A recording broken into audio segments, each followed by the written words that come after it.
अमरावती जिल्हा वकील संघाचे सन्माननीय सदस्य ॲडव्होकेट वासुसेन पी देशमुख यांच्याविरुद्ध गुन्हा क्रमांक 108/24 कलम 420, 465, 467, 468, 471 आणि 120 भादवी पोलीस स्टेशन सिटी कोतवाली अमरावती या दाखल खोट्या गुन्ह्यातून त्यांचं नाव कमी करून पोलीस अधिकाऱ्यावर ताबडतोब कारवाई करण्याबाबत अमरावती डिस्ट्रिक्ट बार असोसिएशनच्या वतीने या संदर्भात जिल्हा व सत्र न्यायालयातील संपूर्ण वकिलांनी पोलीस आयुक्त अमरावती यांना निवेदन सादर करण्यात आलं। तसेच या गोष्टीचा जाहीर निषेध करत अमरावती जिल्हा व सत्र न्यायालयाच्या परिसरात संपूर्ण बार असोसिएशनच्या सदस्यांनी जाहीर निषेध व्यक्त केला।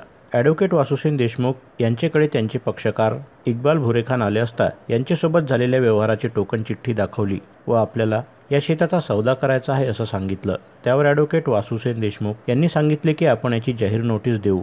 त्यानुसार पक्षकाराच्या सांगितल्याप्रमाणे अधिकाराने पेपरमध्ये नोटीस प्रकाशित करण्यात आली। नोटीस प्रकाशित झाल्यावर त्याच्याकडे असलेल्या हरकतीवरून हे सांगण्यात आले की मोहम्मद इक्बाल भुरेखान हे पूर्वी मयत झालेले आहेत। त्यानंतर दिनांक 15 मार्च 2024 रोजी मृतक मोहम्मद इक्बाल भुरेखान यांचे नाव अज्ञात व्यक्तींनी खोटे दस्तऐवज तयार करून त्याच्या शेताची खरेदी सहनिबंधकाकडे लावली। त्यामुळे मृतकाचे जावई काझी सय्यद यांनी तत्काळ उपनिबंधक कार्यालयात जाऊन तो खरेदी व्यवहार थांबवला। या संपूर्ण व्यवहारामध्ये ॲडव्होकेट वासुसेन देशमुख यांची भूमिका फक्त पक्षकाराचे वकील म्हणून जाहीर नोटीस देण्यासंदर्भातच आहे। या निवेदनासोबत संबंधित गुन्ह्याचे पोलीस कोठडी रिमांडच्या अर्जाची प्रत जोडलेली असून त्यामध्ये संपूर्ण हकीकत व प्रत्येक आरोपीची भूमिका विशद केलेली आहे। यामध्ये असे दिसून येते की ॲडव्होकेट वासुसेन देशमुख यांना त्यांचे पक्षकारांनी खोटी माहिती, खोटे दस्तऐवज दाखवून त्याची दिशाभूल करून त्यांचे मार्फत खोटी जाहीर सूचना लोकांची दिशाभूल करण्याकरिता प्रकाशित केली आहे।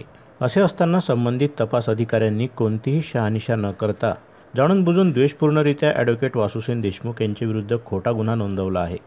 तसेच ॲडव्होकेट वासुसेन देशमुख यांच्या घरी पोलीस जाऊन आल्याची माहिती प्राप्त झाली। वास्तविक पाहता सर्वोच्च न्यायालयाच्या अटकेसंदर्भात असलेल्या न्याय निर्णयाप्रमाणे अशा गुन्ह्यात तत्काळ अटक करता येत नाही। संबंधित तपास अधिकाऱ्यांची भूमिका अतिशय द्वेषपूर्ण व संशयास्पद असून अशा कृतीमुळे संपूर्ण बार असोसिएशनमध्ये रोष निर्माण झाला आहे।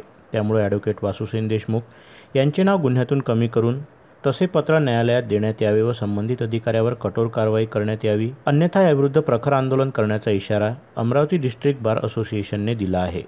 व्हिडिओला लाईक करा, शेअर करा, मंडल न्यूजच्या यूट्यूब चॅनलला सबस्क्राईब करा आणि फेसबुक पेजला फॉलो करा।